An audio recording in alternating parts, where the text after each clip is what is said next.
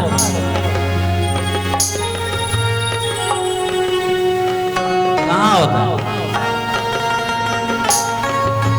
सर्वप्रथम भक्त के हृदय में ठाकुर जी का प्राकट्य होता है।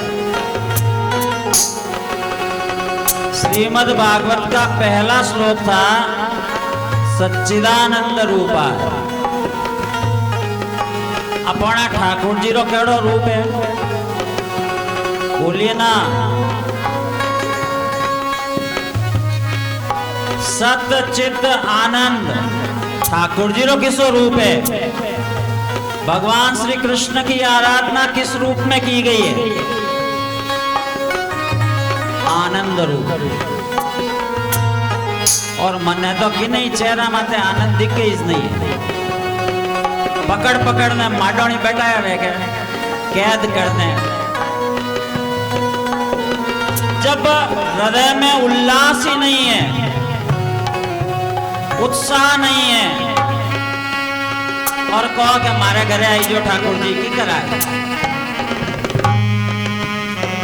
अपने हृदय में उल्लास भरिए। आनंद की उत्पत्ति उसी हृदय में होती है जहां भक्ति महारानी को बिठाया जाता है, जहां उत्साह हो, उल्लास हो। आज तक तो मुड़ो हरि शरणम भी को नहीं निकले, करो कहीं। इसलिए प्रेम से, अरे ठाकुर जी के आने का उत्साह, न जाने कितने वर्षों से देवकी वसुदेव उस कंस के कारागार में कैद थे, लेकिन ठाकुर जी के आने का जब समय हुआ वे प्रफुल्लित रहने लगे थे, आनंदित रहने लगे, उत्साही रहने लगे।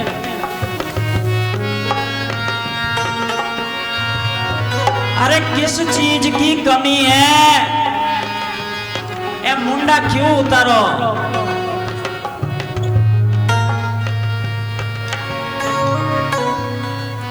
प्रेम से ताली बजाते हुए। अरे अपने जड़ो भाग्यशाली कोई नहीं है इन कलयुग रे मोहने सत्संग करने वास्ते। और अपने यजमान गौतम जी इतनी बढ़िया व्यवस्था करी है, जिनमें मुंडा उतारने अगर बैठो तो अपने जड़ो बचे डैश डैश डैश।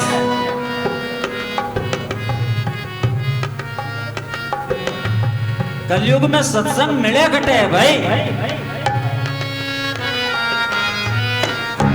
प्रेम से, आनंद से, ताली सेवा करते हुए हरि शरणम हरि शरणम हरि शरणम हरि शरणम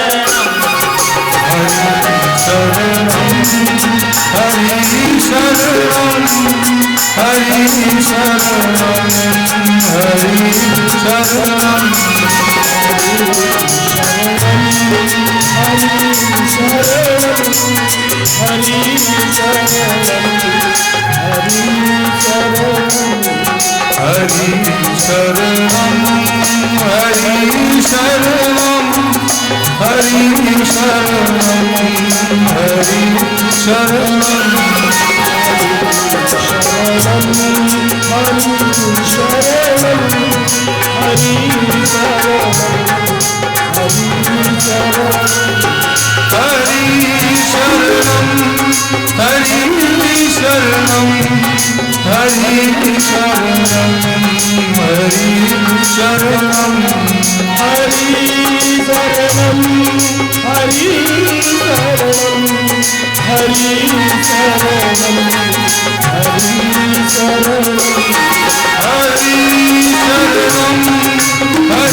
Hare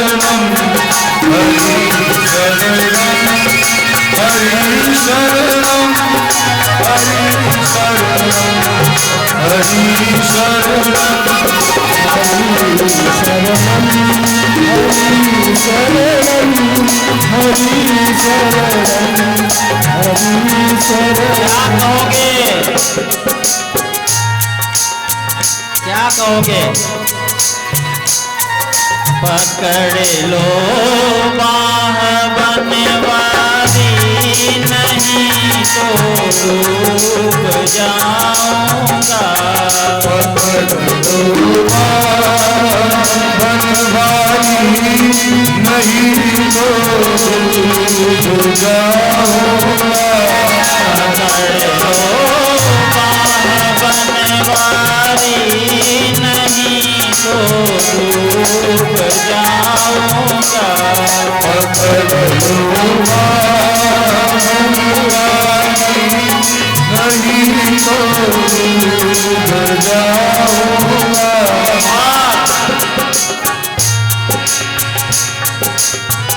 हमारा कुछ न बिगड़ेगा, तुम्हारी लाज जाएगी।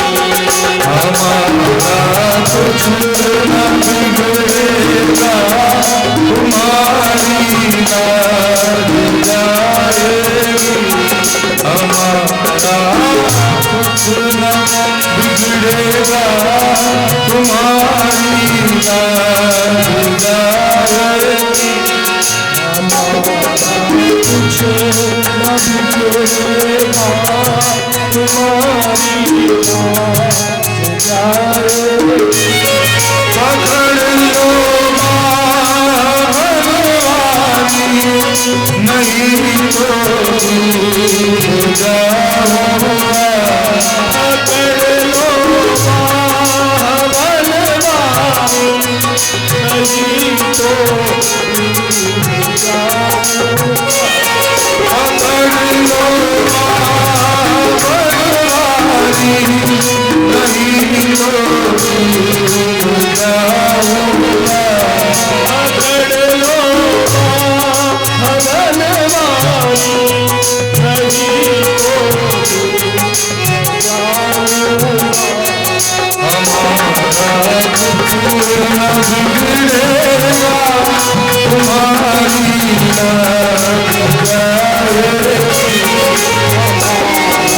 कुछ न बिगड़ेगा, तुम्हारी लाज जाएगी।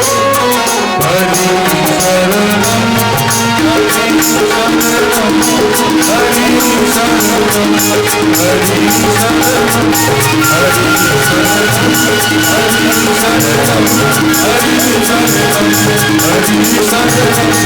हरि शरणम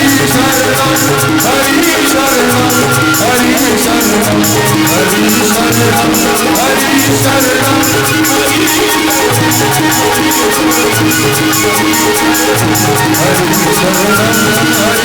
शरणम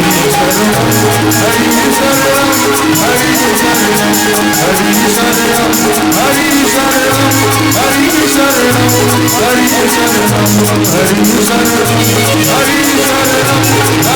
शरणम हरि शरणम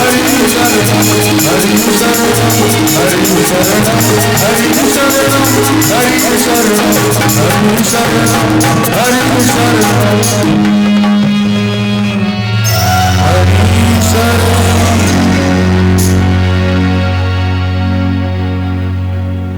बोले श्रीमद्भागवत महापुराण की जय। वेद व्यास भगवान की जय। सुखदेव जी महाराज की जय। श्रवण करने के लिए बैठे सब भक्तों की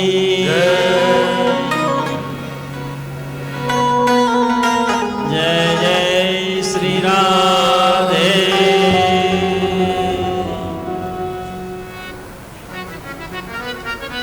की फर्क पड़ियो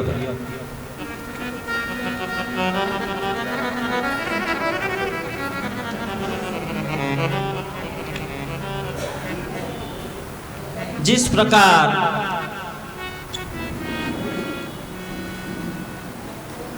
कल की कथा में हमने देखा,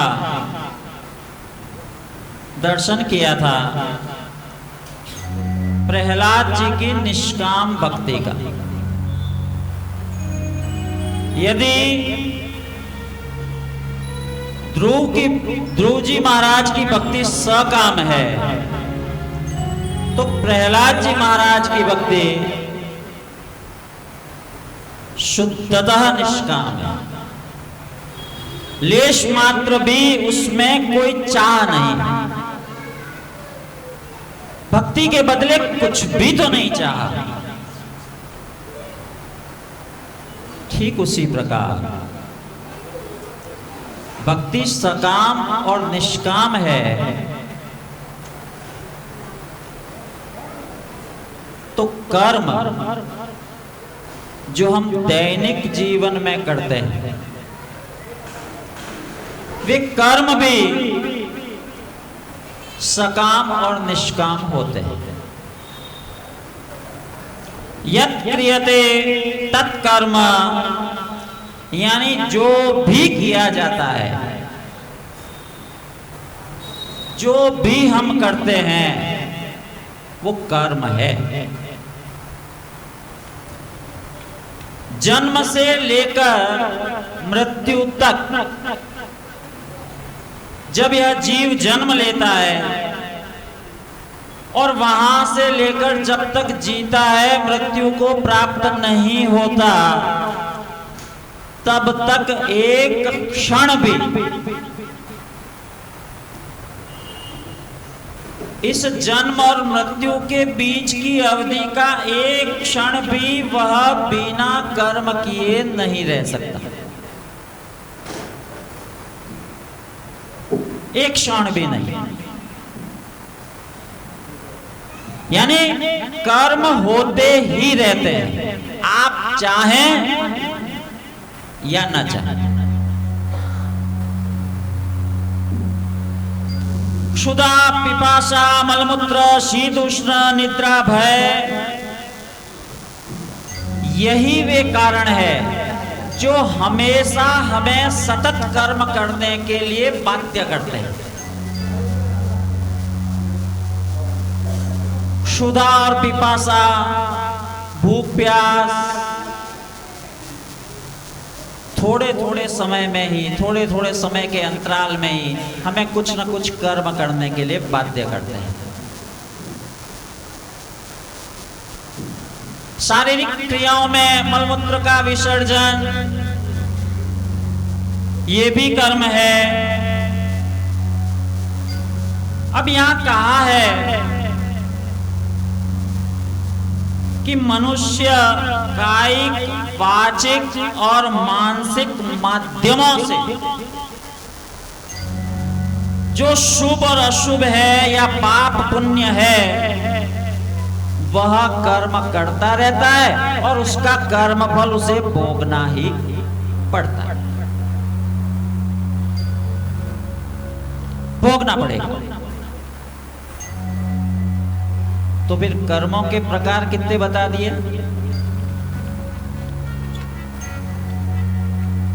कितने प्रकार से कर्म किए?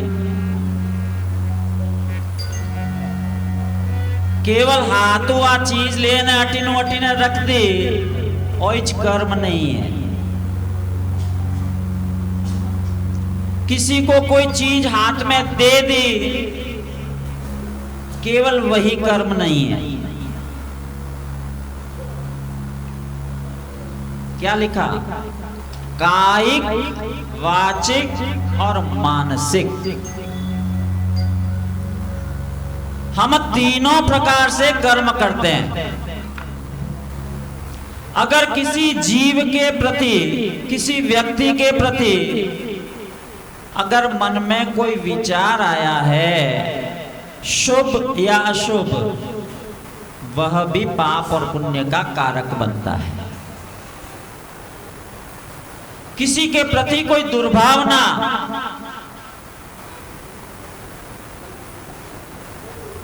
ये मानसिक पाप है। फिर वाचिक में बोल के कह दिया, बुरा भला, खंडन मंडन, किसी की निंदा कर दी, किसी की स्तुति कर दी। देखिए, जहां निंदा स्तुति होगी वहां कोई न कोई पाप या पुण्य बनेंगे ही, क्योंकि स्तुति होती है राग के वशीभूत होकर। जहां राग होगा, जहां मोह होगा, वहां स्तुति होगी। और जहां द्वेष है, दुर्भाव है, ईर्ष्या है, जलन है, वहां व्यक्ति निंदा करेगा। कई संत ऐसे होते हैं जो न निंदा करते हैं न स्तुति करते हैं, क्योंकि कभी कभी ऐसा होता है किसी की स्तुति करते करते किसी की निंदा करनी पड़ जाती है। घणी किन्नी तारीफ करो जरा, किन्नी किन्नी तो विने ज्यादा खुश करने वास्ते किन्नी और बुराई भी करनी पड़े हाथे राते।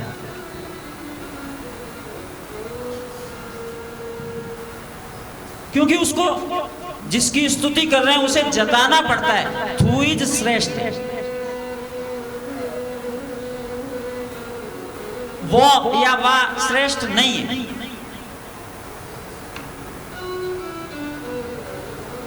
यानी जहां खंडन और मंडन होगा, निंदा और स्तुति होगी, वहां कोई न कोई वाचिक पाप पुण्य बनेंगे।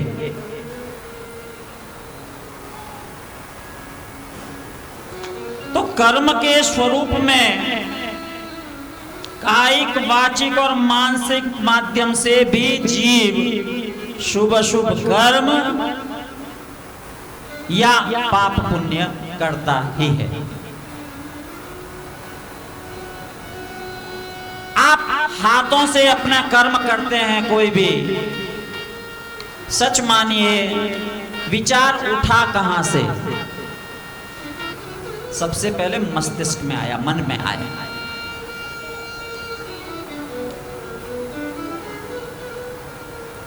ये मत समझना कि मैं किसो कहो, मन में भी किन्हीं प्रति दुर्भाव आई गयो, वो भी पाप है।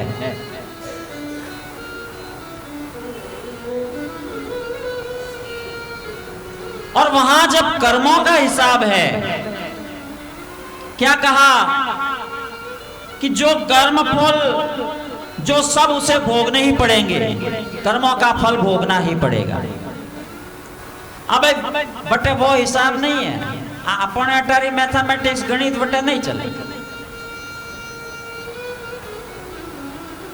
कि भाई मैं तो 70 पुण्य करियाऊं ने 30 पाप करियाऊं, तो 70 - 30 40 पुण्य और फल मने मिल जाए ना।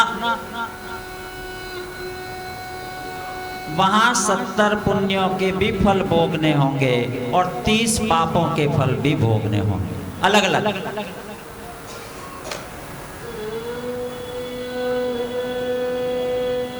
भ्रष्ट आचरण के द्वारा बहुत सा पैसा कमा लिया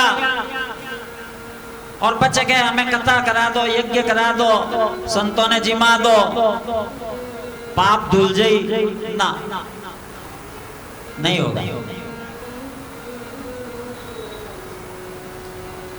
क्योंकि अपनी सांसारिक गणित है, बट डिपार्टमेंट अलग अलग।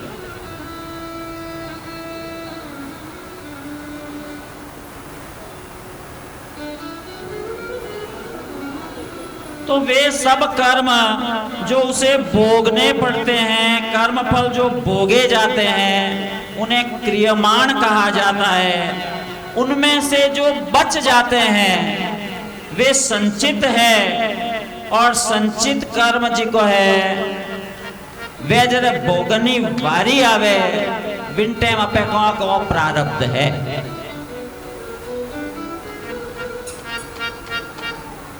शास्त्रकारों ने बताया, यथा धेनु सहस्रेषु वत्सो गच्छति मातरम तथा यच्च कृतं कर्म कर्तारमनुगच्छति।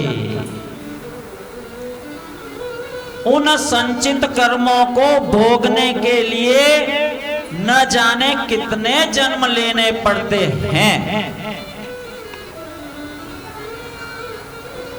जट तक वह पूरा नहीं वे, जट तक जन्म तो लेवना इज पड़े। और कर्म ऐसी चीज है, क्या कहा कि जिस तरह हजारों गांव में बछड़ा अपनी माँ के साथ ही जाता है, इन्हें ढूंढ तो सीधो मारे कन्ने पहुंचे बच्चों, ठीक उसी प्रकार आप किसी जन्म में चले जाइए, किसी योनि में चले जाइए, कर्म आप रो पीछो नहीं छोड़े। वो ढूंढ तो आप रे कने ग्रह दशा फोरा भेजरे आने जीवन में आपके प्रवेश करता ही है।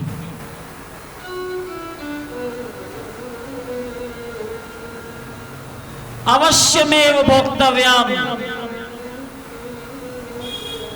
कहीं बचने की कोई गुंजाइश नहीं, भोगना ही पड़ेगा।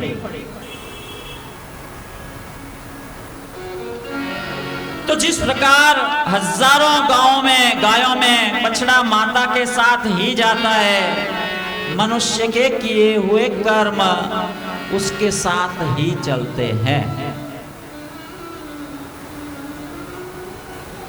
ए जी को एक कहावत बना दी नहीं, पता नहीं किसने बनाई,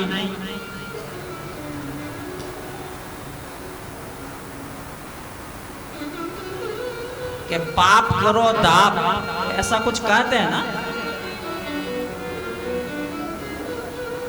कि दाप ने पाप करो ने क्या कहते हैं आगे, हाँ करो पाप ने खाओ दाप, करो पाप। क्योंकि वर्तमान इस कलयुग में जिनको जिनको आप देखते हैं, भले ही वे भ्रष्ट आचरण कर रहे हैं, भले ही उन्होंने बलात् हठात कहीं से धन छीन कर या प्रारब्धवश, तो अभावग्रस्त व्यक्ति उन्हें देखकर दुखी होता है। और वो जो है कि मैं इतनी मेहनत करूं मने नहीं मिले ना, वो पाप करे तो भी वो खोरो है, वो सुखी है। भैया ऐसा नहीं है। वे कर्म अभी तक उन्हें दंडित करने के लिए शायद परिपक्व नहीं हुए हैं।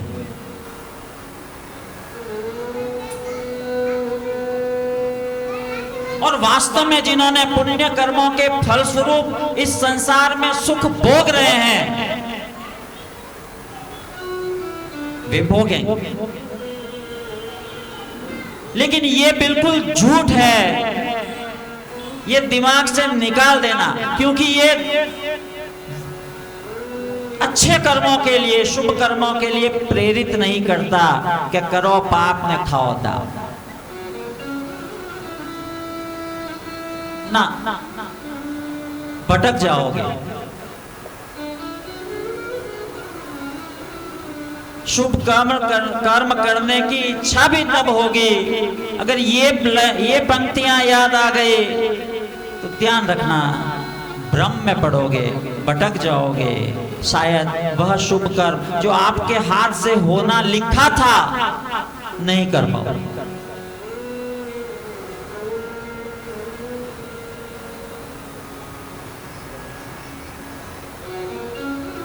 तो जिस तरह हजारों गांव में बछड़ा माँ को ढूंढता हुआ माँ के पास पहुंच जाता है, उसी प्रकार आपके कर्म भी पीछा नहीं छोड़ते, वे ढूंढते हुए उचित अवसर पर आपको उसका फल प्रदान करने के लिए हाजिर हो जाते हैं। शरीरम यद्वाप्नोति यच्चाप्योत्कामतीश्वर ग्रह्यत्वेतानि संयाति वायुर्गंध निवासया। जिस तरह वायु अपने साथ गंध को ग्रहण करके ले जाता है, उसी प्रकार इस देह को धारण करने वाला जीव इस देह को तो छोड़ जाता है, लेकिन अपने किए हुए कर्मों को अवश्य साथ लेकर जाता है।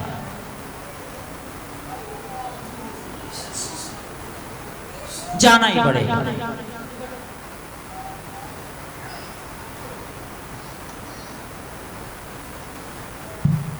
तो फिर क्या करना चाहिए? क्या करना चाहिए?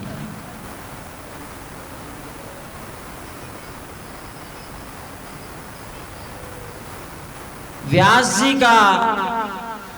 जी के द्वारा रचित जितने भी शास्त्र हैं, उनसे पूछा गया, एक पंक्ति में बताइए, क्या आप इतना सारा ग्रंथ लिखिया हो, इनमें है कई पाप और पुण्यों को आपने किस प्रकार विभाजित किया है, जरा बताइए।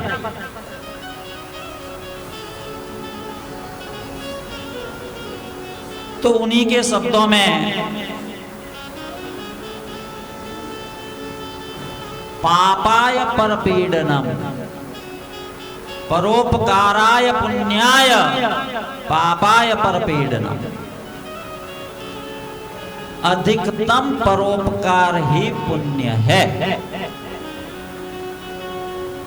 और परोपकार केवल गाय ने रोटी दे दी, भूखे को अन्न दे दिया, भूखे को वस्त्र दे दिया, ऐसा नहीं है। क्योंकि कर्म का प्रकार कायिक वाचिक मानसिक है। इसी वाणी के द्वारा आप अगर किसी का दिल दुखा सकते हैं, तो किसी के चेहरे पर मुस्कान भी इसी वाणी के द्वारा लाई जा सकती है। तो फिर मिसयूज क्यों करते हो? जरूरी है कहीं सदुपयोग कीजिए ना। आपके द्वारा बोले हुए वचनों से वे शब्द बाणों की तरह किसी को घायल ना करे, इतना तो ध्यान हम रख ही सकते हैं।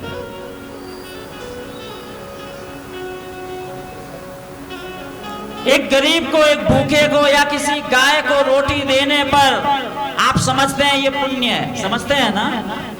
होता भी है। क्यों? क्योंकि उसके पेट की क्षुधा शांत होने पर उसका हृदय प्रसन्न होता है और वह प्रसन्न होकर आपके लिए दुआ करता है। तो जरे कि नहीं दूर वचन को वाला, कटु वचन को वाला जरा वो गए आशीष दे लगे।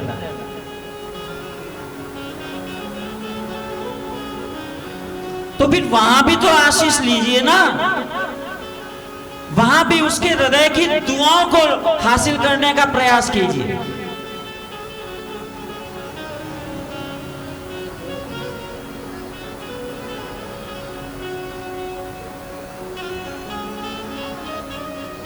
क्यों सर्पिल वर्तुलाकार वाणी का प्रयोग करते हैं? सीधी और सहज वाणी बोली, सबको अच्छा लगेगा।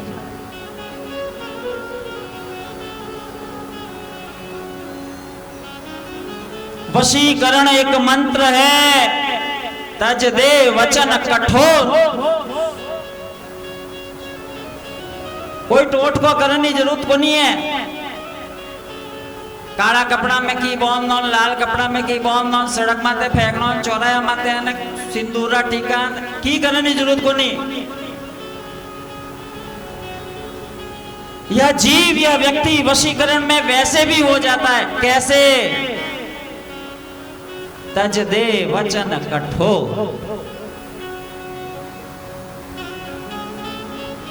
कठोर वचन बोलने के लिए हमारी जीवा अलाउ नहीं करती भाई, लेकिन वो मन चंचल है। ये बोलने के लिए मजबूर करता है।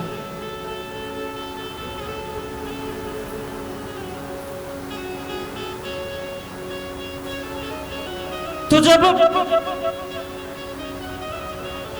पापों की श्रेणी में ये वचन भी आते हैं, जो दुर्वचन हम किसी को कहते हैं, किसी का दिल दुखा देते हैं,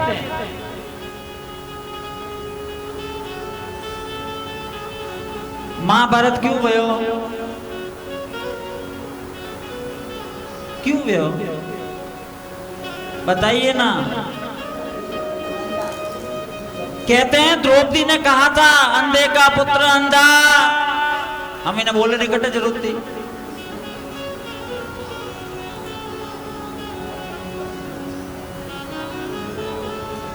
ध्यान रखना, आपके द्वारा कहे गए कटु वचन शरीर का घाव फिर भी बढ़ जाता है। शब्दों के बाणों द्वारा घायल मन या वे घाव कभी नहीं बढ़ते।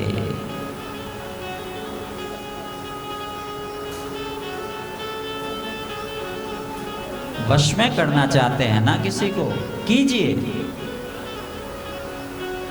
तो सबसे उत्तम मंत्र दिया है, तज दे वचन कठोर, मीठे वचन ते सुख उपजत चहोर।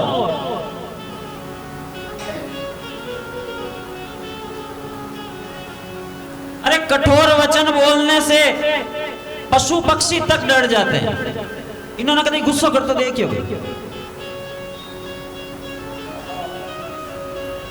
इन्होंने प्रेम बुलाओ तो हैं। साधु संतों के पास सिंह और मृग साथ में खेलते हैं, क्यों? उनकी प्रवृत्ति है, उनकी मीठी बोली है।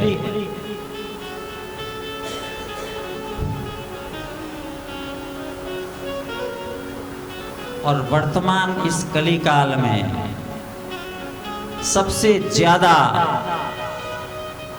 तनाव, लड़ाई झगड़े, वैमनस्य, क्रोध, हिंसा, सबकी जननी ये वाणी बनी हुई है।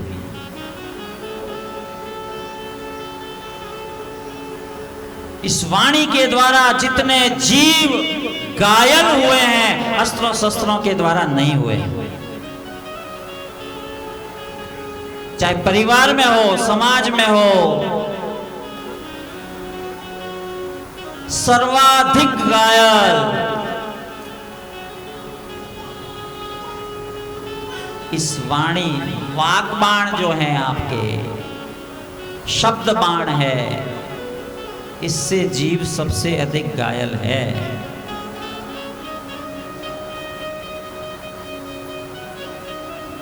हम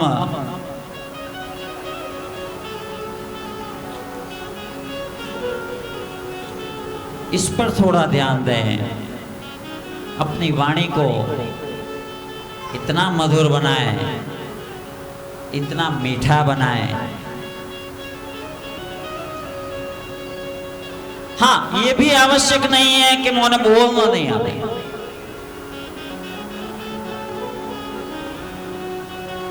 कोई कोई कहे कि मोन तो एडो ही बोलना है,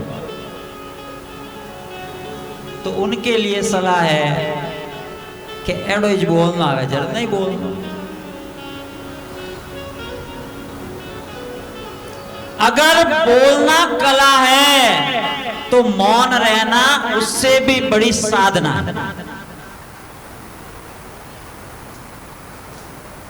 मौनम सर्वार्थ साधकम,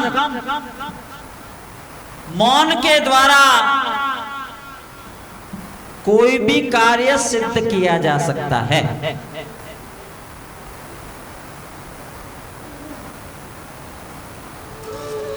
सती ने पूछा था, हे देव, मेरे पिता यज्ञ कर रहे हैं, मैं जाना चाहती हूं।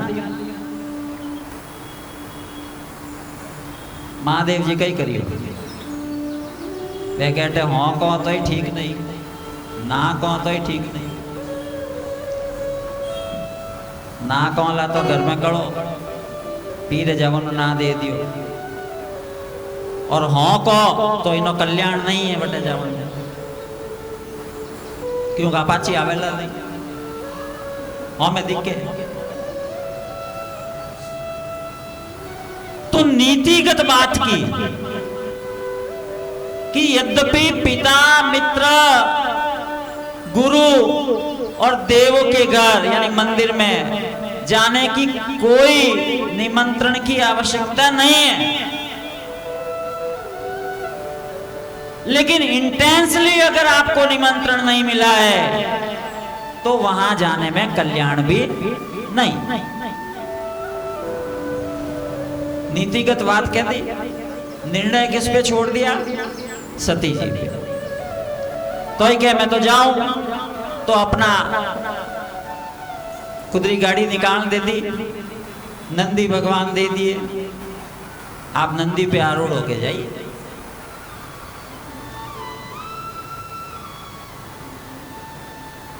तो भगवान बटे बोल जाता तो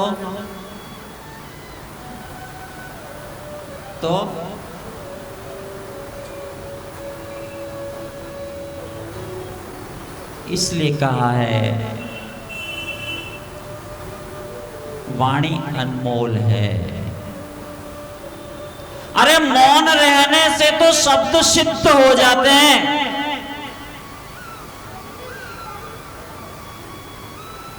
जितना अधिक मौन रोला, मननशील रोला, चिंतनशील रोला, कम बोलोला, वित्ती आपरी वाणी होने वास्ते लोग उत्सुक रहे। घणो बोले भी नहीं वाणी कौन होने उत्सुक रहे? कोई नहीं रहता भाई, जरा जो करे चुप गई।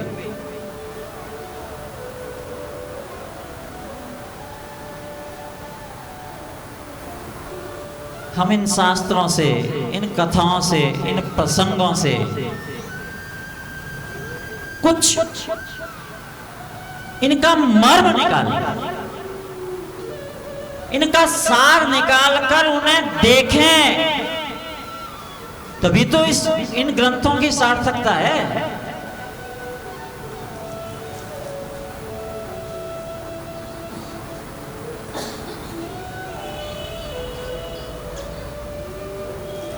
और वाणी का सही सदुपयोग तो केवल और केवल परमात्मा का नाम लेने में है।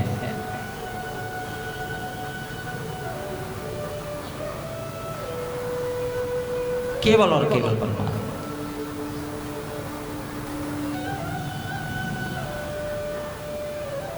आइए कथा के कपाट खोलते हैं। इस चौपाई के साथ हम कथा में प्रवेश करते हैं।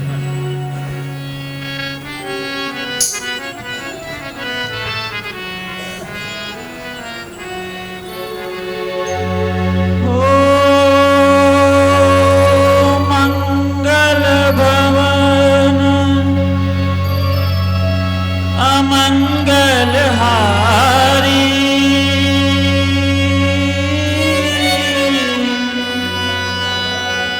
द्रवहु सो दशरथ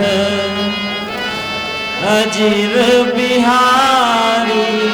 राम सिया राम सिया राम जय जय राम।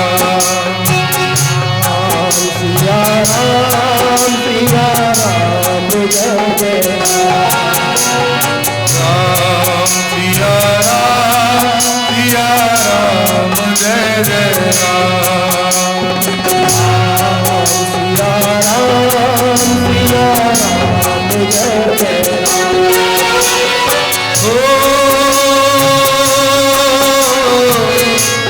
मंगल भवन अमंगल हारी,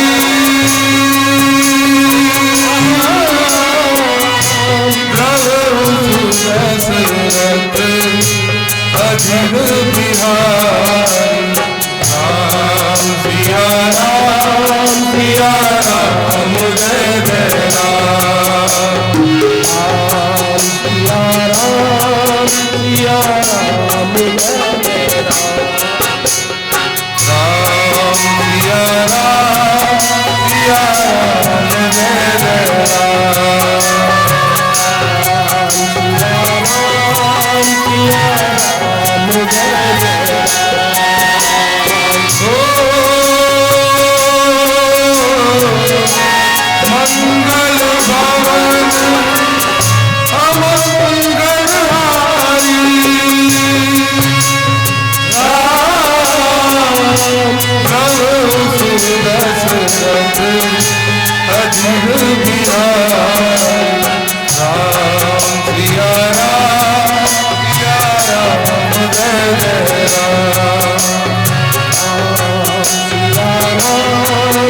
आज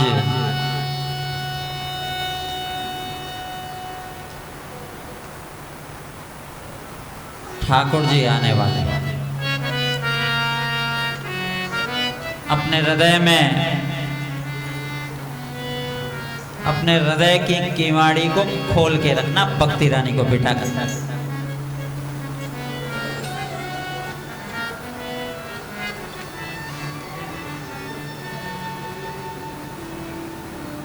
हम 8वें स्कंद में प्रवेश कर रहे हैं। 7वां स्कंद, जिसमें हमने कल देखा भगवान नरसिंह का प्राकट्य और प्रहलाद जी की भक्ति। ग्रंथकार सर्वप्रथम कहते हैं कि भागवत क्या है। तो भागवत जो है भक्तों की गाथा है। कौन से भक्त? जो परमात्मा के प्यारे भक्त हैं।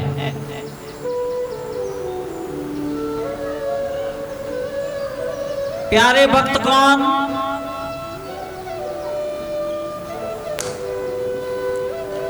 जिनके लिए परमात्मा किसी न किसी रूप में आकर उपस्थित होते हैं।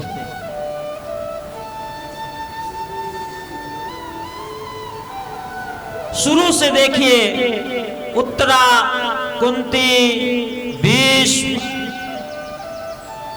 द्रौपदी, ध्रुव जी महाराज, प्रहलाद जी, इन्होंने ऐसी भक्ति की कि परमात्मा को आने के लिए विवश कर दिया।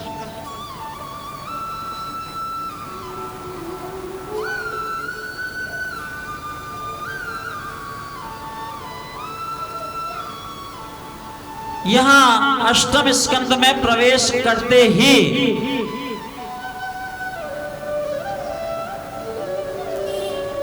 गजेंद्र हाथी की कथा आती है।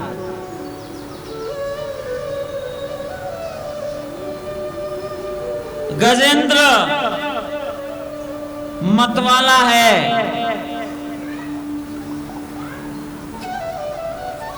सरोवर में स्नान करने जाता है।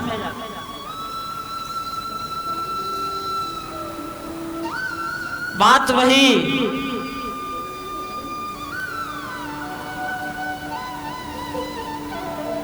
कि जिन टाइम ग्रह दशा चौकी वे विन टाइम की ठा नहीं पड़ी। विन टाइम तो बस दुनिया हमारी मुट्ठी में।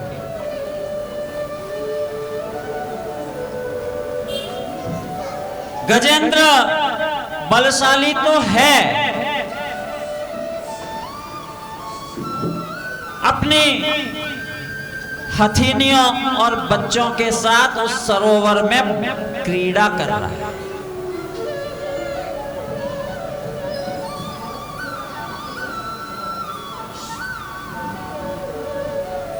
सरोवर में क्रीड़ा होनी चाहिए क्या?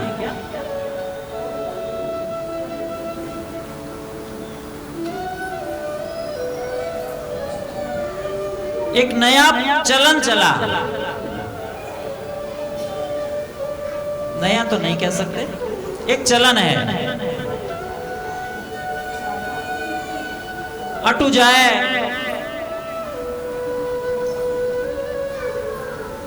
और गंगा जी स्नान के लिए जाते हैं, वहां जल में उतरकर सब जल क्रीड़ा करते हैं। एक दूसरे माथे पानी ढोलना, खिल खिल करना बटे पानी में उबा उबा।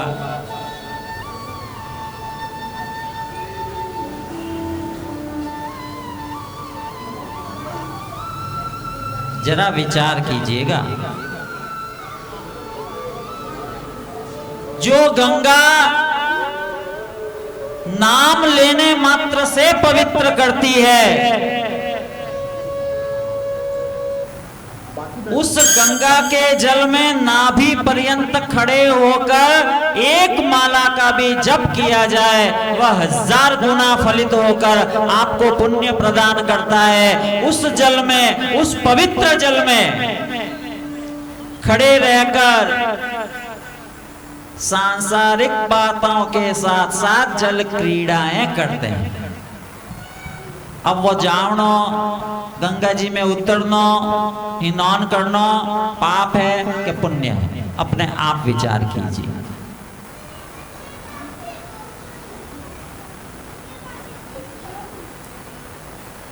कोई कहता है मैंने भगवान को नहीं देखा, कटे भगवान, मैं तो कोई देखिया को नहीं।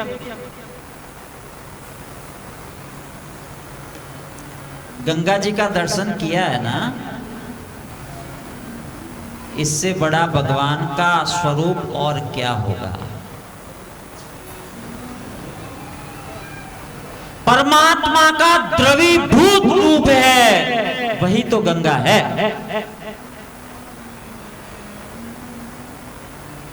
ब्रह्मा जी के कमंडलू में आई,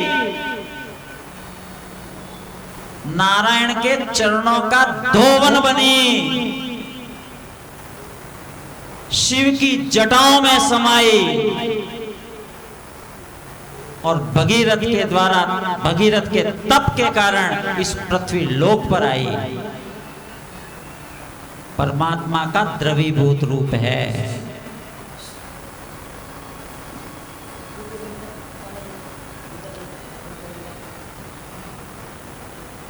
गंगे तव दर्शनात् मुक्ति, केवल दर्शन मात्र से मुक्ति प्रदान करने वाली गंगा में खड़े रहकर खिलल खिलल खिलल करो।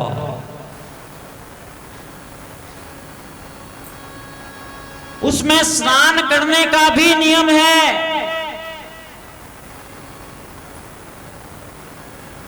हेजू नहीं उतरी जे मोने,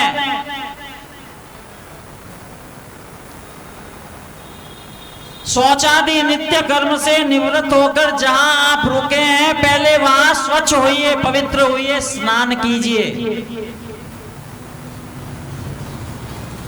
फिर गंगा जी के तट पर जाइए।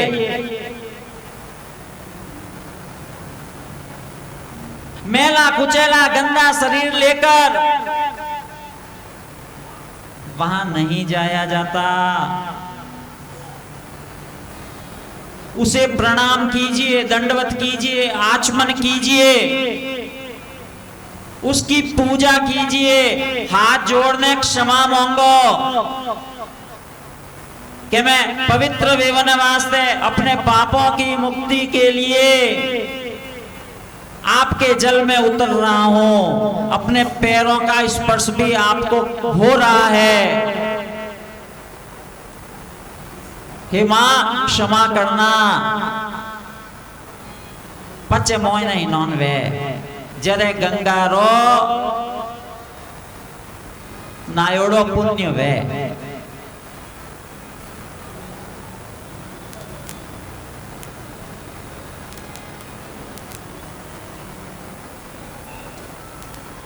ऐसे अनेकों कर्म है जो अनजाने में हम कर लेते हैं।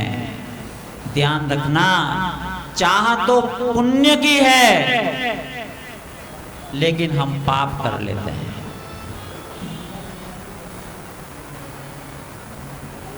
बड़े बुजुर्ग मनीषी कहते हैं कि थाली में भी तो इस लेवनो जितो भावे।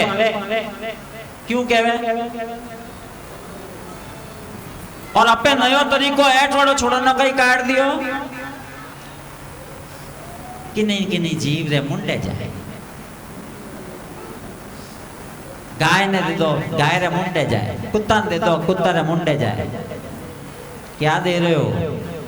अपनी जूठन। अब पुण्य हो रहा है, पाप हो रहा है। पहले तो नीतों खराब करने ले लो, ले बचे ऐटा झूठा गाय कुत्तों ने खवाओ।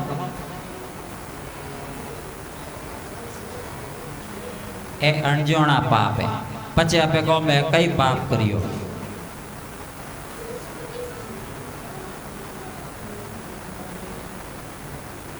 એ अनजाना पाप।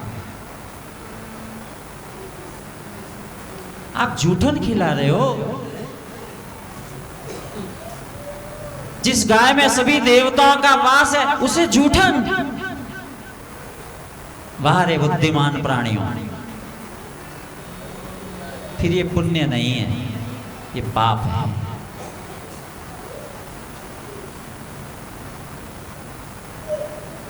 हाथी अपने परिवार के साथ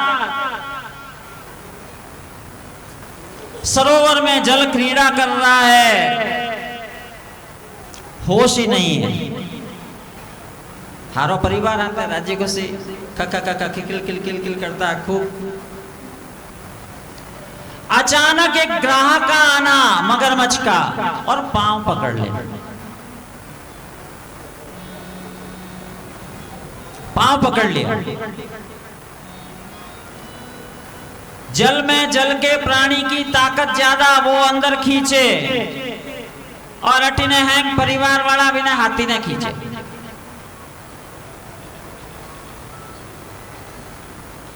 और जब काफी दिन हो गए, ताकत का पूरा इस्तेमाल हो गया, नहीं निकाली जियो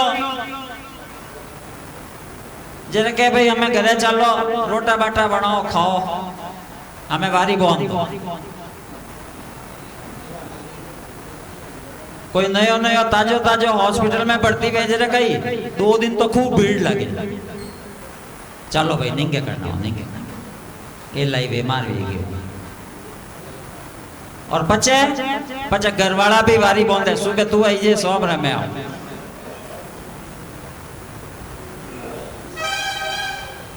और पचे पे कहूं मने खूब प्रेम है, जरा प्रेम कटे गायब गए जाए।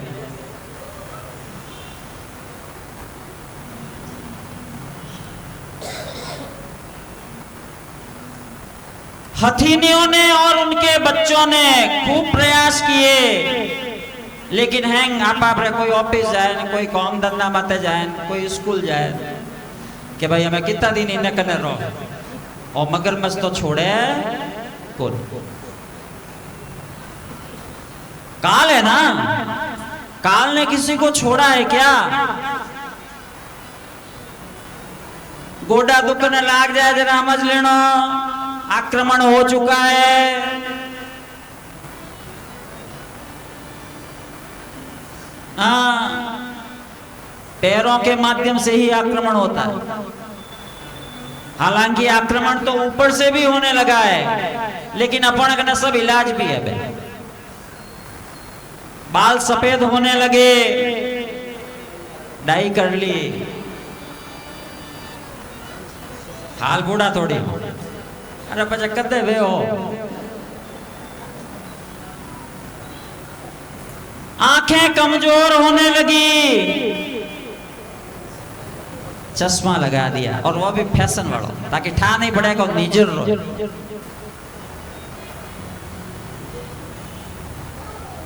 श्रवण शक्ति कमजोर होने लगी।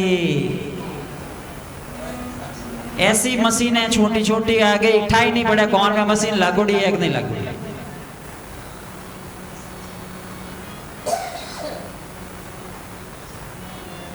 खानो पचे कुनी, कई प्रकार का कैप्सूल और कई प्रकार की रेमेडीज आएगी। खूब खाओ, एक गोली बत्ती ले लो। अब ही कह दो की को नहीं हो, एक गोली बत्ती ले लीजिए, एक रसगुल्ला फेर ले लो।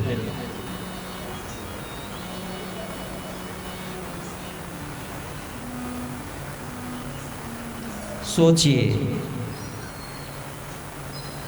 काल खटखटा रहा है द्वार और हम उन्हें अनसुना कर रहे हैं जानबूझकर।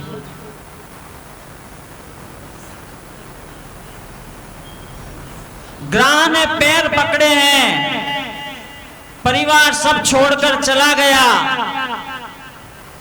घनघोर युद्ध चला।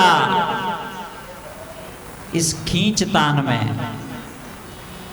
कोई नहीं आया, कौन आवे, सबने ठाए। कानाफूसी तो होती है ना, घणो बीमार जीव व्यक्ति वे जाए जरा कानाफूसी तो मन में तो आएंगे हम जी जाए हमें तैयारी करो घणो घणा चाड़ दे बिना हो में नहीं कहूं बाकी हैंग मन में हैंग एक्टिव वे जाए तैयार वे जाए।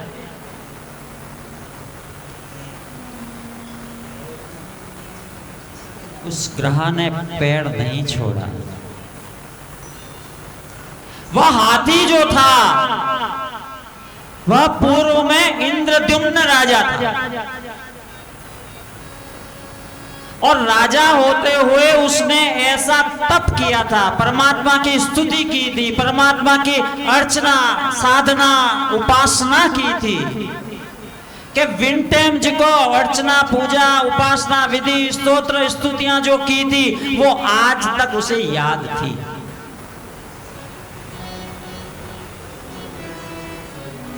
मतलब क्या हुआ? परमात्मा की उपासना उसकी पूजा उसकी चर्या निष्फल नहीं वे। ये स्तुतियां ये आपके शुभ कर्म न जाने किस काल में किस विकट परिस्थिति में आपके लिए सहारा बनकर खड़े हो जाए।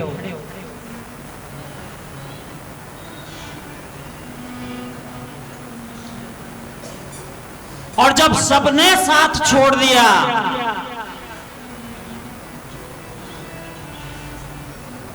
तब उसने परमात्मा को पुकारा। यही होता है। बड़ी सभा में द्रौपदी को निर्वस्त्र करने का जब प्रयास हुआ, भीष्म पितामह की ओर उसने देखा, धृतराष्ट्र को देखा, विदुर जी को देखा, कृपाचार्य जिन्होंने नौमी कृपाचार्य है उन्होंने केवल इतनी कृपा की, एक अंगुली दिखाई।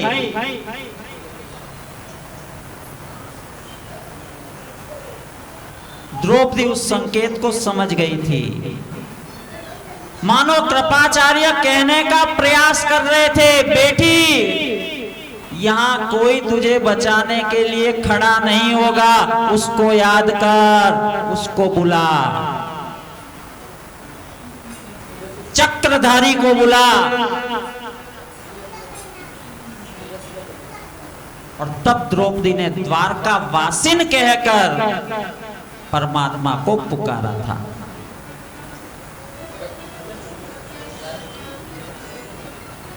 परमात्मा जब पुकारने पर हाजिर होते हैं, आते हैं, कृपा करते हैं।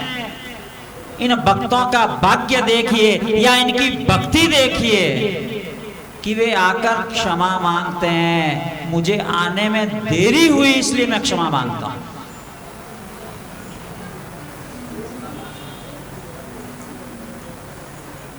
द्रौपदी से कहते हैं तूने श्री कृष्ण ही क्यों नहीं कहा, केवल कृष्ण क्यों नहीं कहा, द्वारका वासिन कहने की कहां आवश्यकता थी, मैं तो यही था, तेरे द्वारका वासिन कहने पर मुझे आने में देर हुई।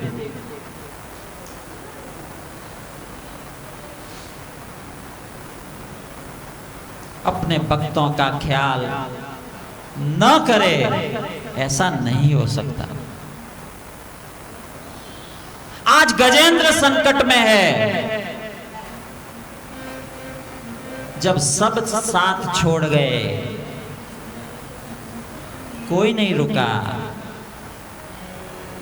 कि भाई हमें वे जी को देखो।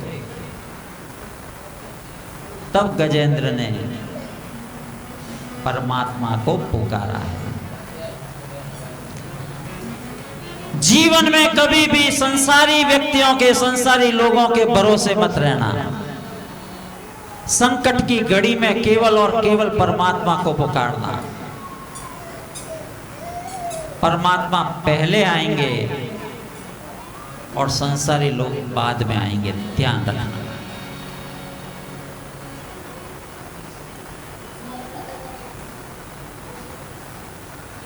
आसरा इस जहां का मिले ना मिले,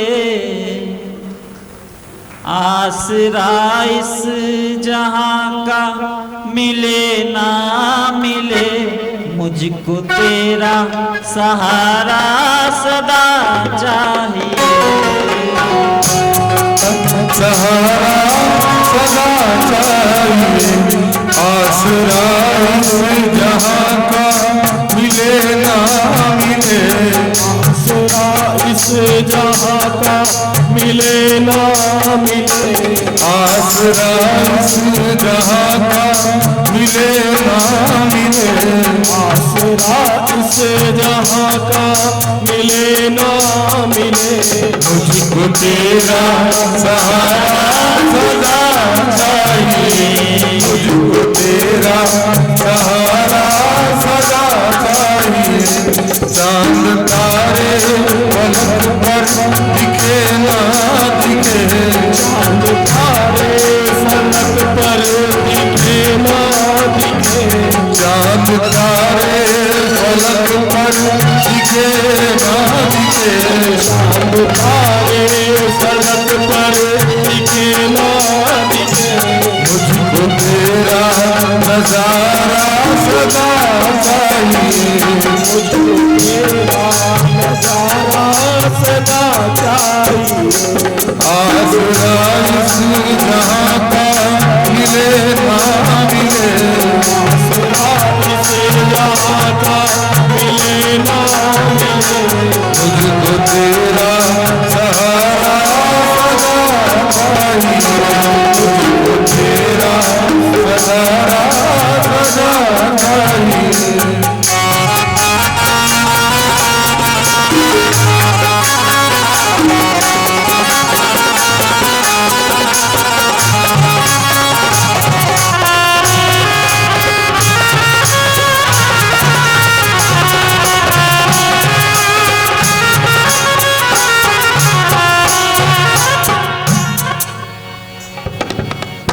मेरी धीमी है चाल और पथ है विशाल, मेरी धीमी है चाल और पथ है विशाल, मेरी धीमी है चाल और पथ है विशाल, मेरी धीमी है चाल और पथ है विशाल, हर कदम पर मुसीबत है तू ही संभाल, कदम पर मुसीबत है पैर मेरे थके हैं चले ना चले, मेरे थके हैं चले ना चले, मेरे दिल को इशारा तेरा, मेरे दिल को इशारा देना चाहिए, आसरा इस जहां का मिले ना मिले, आसरा इस जहां का मिले ना मिले, मुझको तेरा नजारा सदा चाहिए, सहारा सदा चाहिए।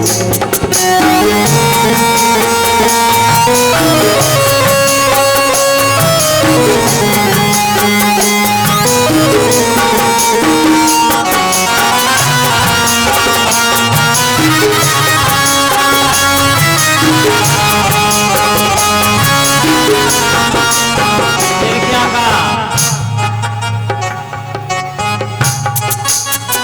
जो भ्रम है इस जीव के मन में, उसको तोड़ने के लिए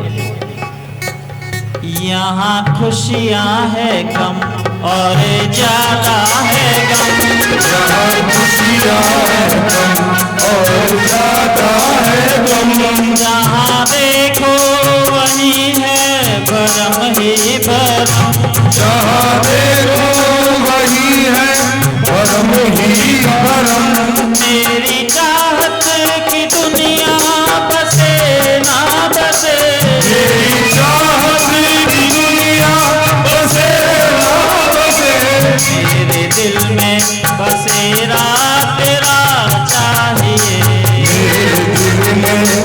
तेरा तेरा चाहिए आसरा इस जहां का मिले ना मिले आसरा इस जहां का मिले ना मिले मुझको तेरा सहारा सदा चाहिए मुझको तेरा सहारा सदा चाहिए आसरा इस जहां का मिले ना मिले आसरा इस जहां का मिले ना मिले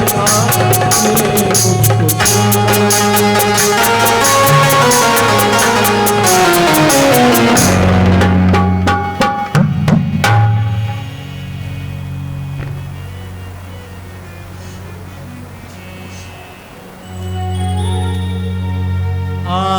आसरा इस जहां का मिले ना मिले मुझको तेरा सहारा सदा चाहिए।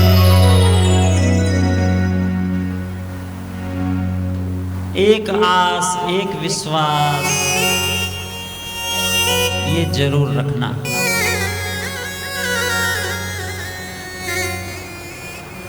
गजेंद्र ने सर्वांतर्यामी की प्रार्थना की।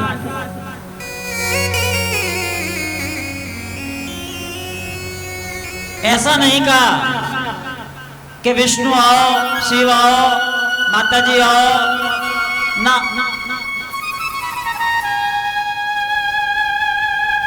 सर्वांतर्यामी। क्योंकि ग्रंथकार सर्वप्रथम क्या कह रहे हैं? सत्यम परम धीमहि।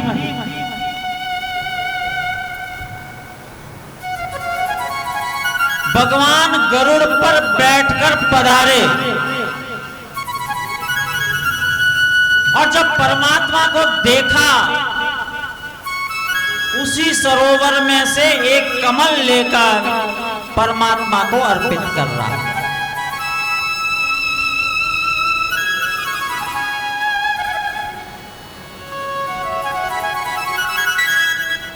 अब थोड़ा कंफ्यूजन भी क्यों कि हाथी ने पहले छुड़ाओ कि मगरमच्छ ने पहले मारो, किसका उद्धार करें? अनुग्रह भी उद्धार है और परमात्मा के हाथों किसी का वध भी उद्धार ही है।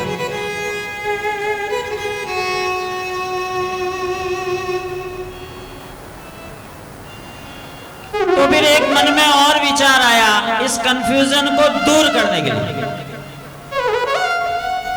कि गजेंद्र तो मारो भक्त है और मारे बक्तरा पग पकड़ी आया और मगरमच्छ।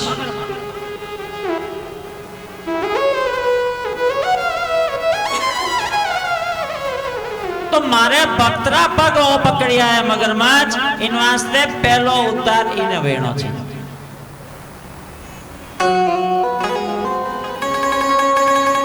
कहने का तात्पर्य,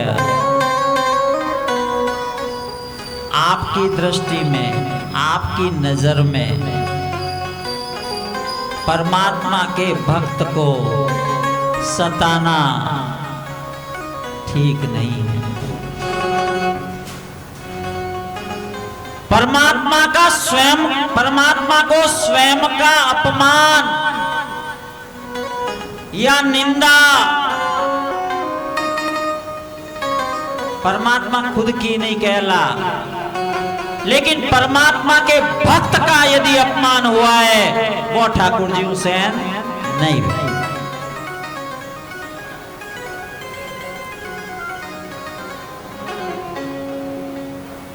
शास्त्रों में ब्राह्मणों को पूजनीय क्यों बताया?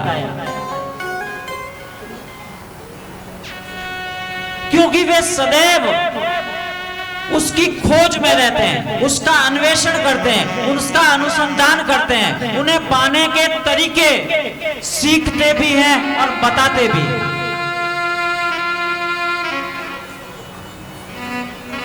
इन ग्रंथों में खोए रहते हैं। परमात्मा की याद सदैव अपने मन में बनाए रखते हैं।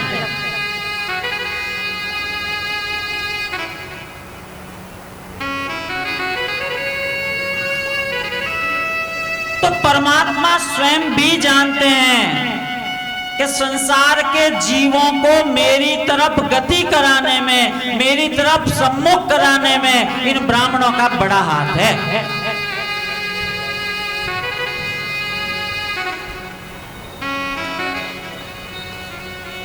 इनका हमेशा एक ही उद्देश्य रहता है कि सभी जीव परमात्मा का स्मरण करें, परमात्मा की पूजा करें, परमात्मा को प्रसन्न करने के लिए फला फला फला फला व्रत करें, अनुष्ठान करें।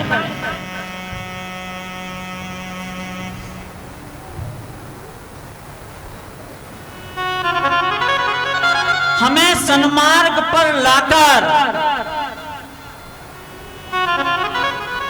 हमें सन्मार्ग पर लाने के लिए ये कई प्रकार के उपाय हमें बताते हैं। और बदले में हमसे कोई हमारी संपत्ति की डिमांड नहीं करते भाई।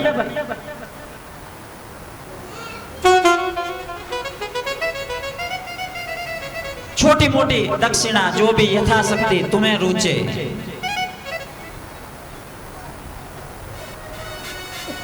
इसलिए शास्त्र कहते हैं कि भगवान विष्णु भी ब्राह्मण प्रिय है, क्योंकि वे सामान्य जीवों को पकड़ पकड़ कर कहते हैं विष्णु की भक्ति करो, शिव की भक्ति करो, फला अनुष्ठान करो, थोड़ा बलोवे। अच्छा ये समस्या है, ये अनुष्ठान कीजिए।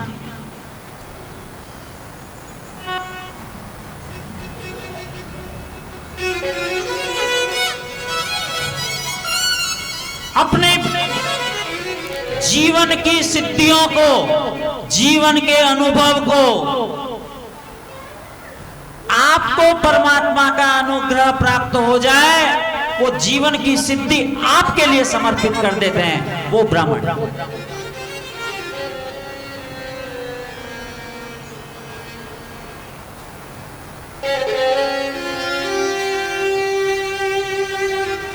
करोड़ों मकानों मुहूर्त कराने जावे, एक उदाहरण बता दो कि दक्षिणा में वो मकान महंगी होवे।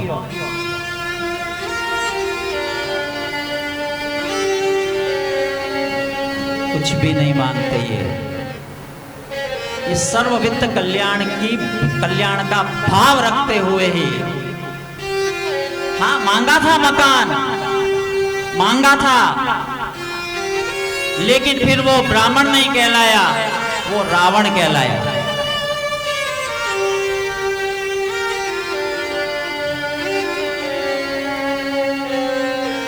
उसको फिर ब्राह्मण के रूप में इस दुनिया ने याद नहीं किया, विने रावण के रूप में आज भी याद करे ना दशहरा ने विने बाड़े। उसने महादेव से, जो कि पार्वती के लिए बनाई थी स्वर्ण का भवन, वो मुहूर्त कराने के मार दो ही चाहिए अब, नहीं तो मैं जाऊं बिना दक्षिणा लिए। ले भाई, उमा को समझाया, देख अपने योग में नहीं है, बनायो तो ही हो रही हो दे, क्यों बनाओ, अपने कैलाश ठीक है। तो फिर उसे किसी ने भी आज तक ब्राह्मण कहकर उसका सम्मान नहीं किया भाई, विने रावण ही कहवे। और हर साल विन रावण की स्मृतियों ने, विनी गलतियों ने मीना ग्रहण नहीं कर ले और याद रखने वास्ते हर साल दशहरा भी मनावे।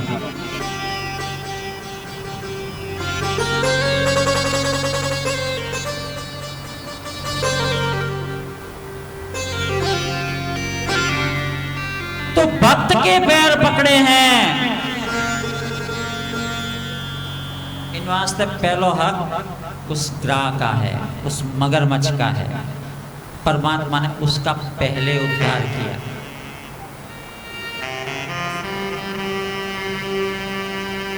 इस प्रकार गजेंद्र पर कृपा की है मेरे प्रभु ने।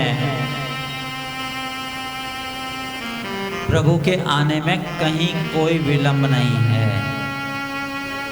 एक बार पुकारिए तो सही, एक बार मन से पुकारिए। आगे यहां कथा आती है,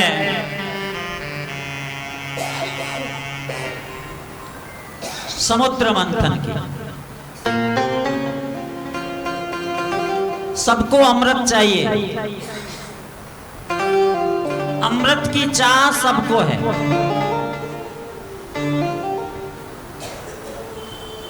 विष किन्हें चाहिए? हैंग लारे दौड़े कि नहीं चाहिए नहीं विष। मंदराचल की मथानी, परमात्मा का कच्छप अवतार, वासुकी नाग की रस्सी,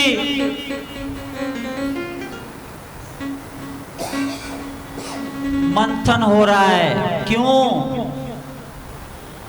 अमृत पाने के लिए।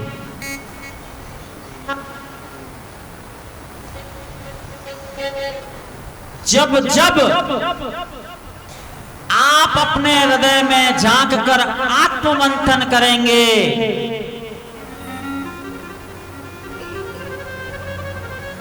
कभी ऐसा समय भी निकालो, एकांत में बैठकर आत्ममंथन करो। और ऐसा समय नित्य होना चाहिए।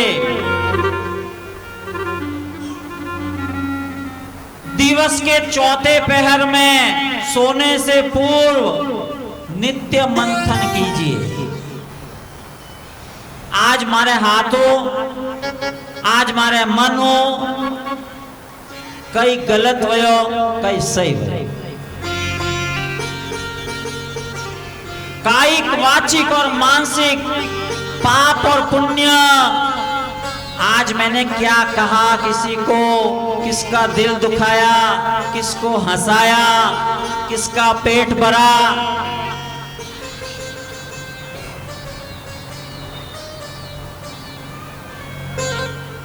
हम मानते नहीं हैं। व्यक्ति जब गलती करता है, सच मानिए कुछ क्षणों बाद ही उसे अपनी गलती का एहसास भी होता है। अबे मोनो नहीं, वह बात लगे। हमारा ईगो, हमारा अहंकार, अभिमान हमें स्वीकार करने की इजाजत नहीं देता। लेकिन आत्मा कहता है कि भैया तू यहां गलत था।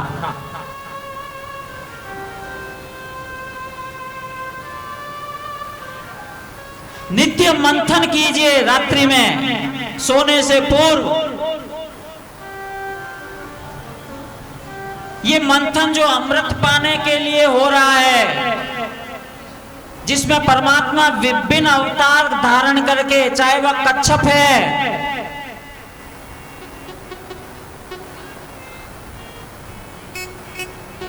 खुद ही धारण कर लिया है, खुद ही मंथन कर लिया है।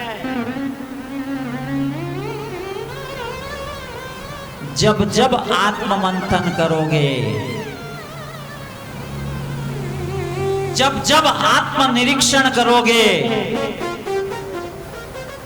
सबसे पहले क्या निकला था यहां? मंथन करने के फलस्वरूप सबसे पहले क्या निकला? विष, जहर, हलाहल विष। जब जब मंथन करोगे, अपने आप का निरीक्षण करोगे, आत्मनिरीक्षण करोगे, सबसे पहले विष निकलेगा।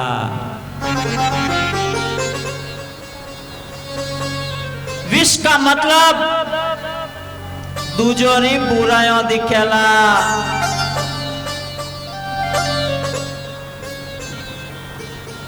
करके देखना,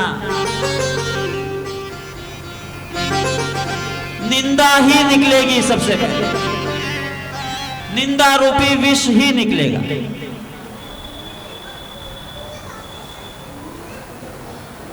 क्योंकि जहर इतो बरियोड़ा है मौन है।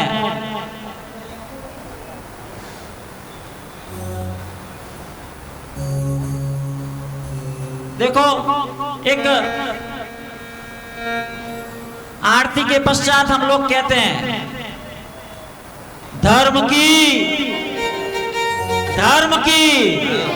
अधर्म का, तो यूं जोर जोर बोलियो भेजे गए। हाँ?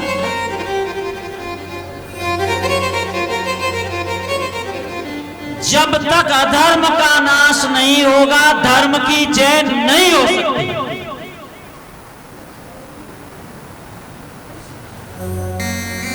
जिस प्रकार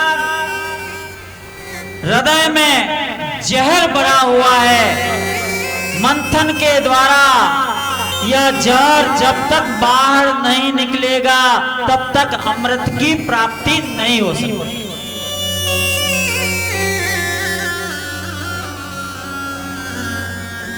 मन में तो इतो जहर भरियोड़ो कि कयो बिना रवि जी नहीं, दो चार गाली किसी को देंगे, उसे भला बुरा सुनाएंगे, तब मन में शांति होती है। यानी वो जहर जब निकला बाहर, तब जगह खाली हुई।